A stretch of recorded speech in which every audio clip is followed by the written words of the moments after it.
Well, for those of us who do backroads, we of course love to explore and see wonderful places, interesting places. And April Martin Chartrand, artist in San Francisco, an advocate for women, and you went to an interesting place I've been wanting to go to for a long time, have not been. Yeah.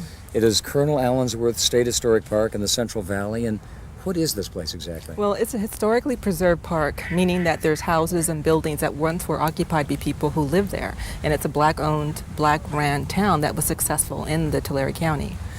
Yeah, well, let's put this on the map again. It is in Tulare County. It's about 35 miles north of Bakersfield, about a 6-hour drive from the Bay Area. And again, this was a town that was established in 1910 by Colonel Allen Allensworth. About 1,000 African Americans lived there, designed by and for this African American community, a farming community. Yeah, they were a self-sufficient, self-thriving community, and part of the problem was they were too successful, and that's why they no longer are there. They ultimately were, in a sense, driven out, lost their water rights, and the town faded away after Colonel Allensworth himself was perhaps killed in 1914. Well, here's a picture. This just shows you what the landscape was like. This you shot, kind of lost on your way there, right? Very flat. Everything looks the same.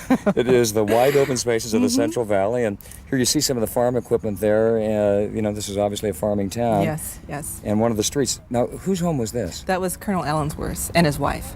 And his wife. And it's about 1,000 people live there. What was in the town, and what is there to see now? Well, what's there to see now is a church, a library, a hotel, farming equipment, railroad entry carts that are there, and a library.